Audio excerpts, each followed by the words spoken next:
Sino pa ang mga hinahangaan nating action star ngayon, kinaaliwan noong dekada 80? Ang small but terrible na si Weng Weng. Pinag-aralan pa nga ang kanyang buhay ng isang dayuhang direktor at doon nabuo ang isang dokumentaryo. Balikan natin ang buhay ni Weng Weng sa pagtutok ni Mark Salazar. Isa ang dekada 80 sa pinakamaningning na panahon ng pelikulang Pilipino.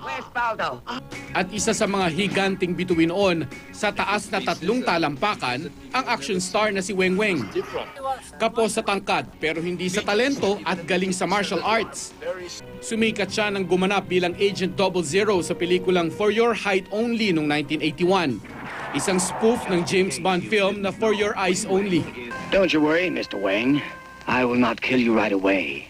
I have to learn so many secrets in your small little brain. Ang tubong baklara na si Weng Weng o si Ernesto de la Cruz, pinaglihiraw sa ina ng laging saklolo na parating dinarasalan ng kanyang ina.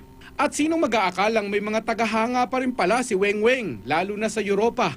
Ang Australian film archivist at director na si Andrew Leavold, ilang taong pinag-aralan ng buhay ng aktor. Noong isang taon natapos niya ang dokumentaryong The Search for Weng Weng, na nakarating at pinag-usapan sa prestigyosong Cannes Film Festival nitong Mayo. I wanted to know Weng Weng's story, his real name for starters. Trying to find out where he came from and what happened to him.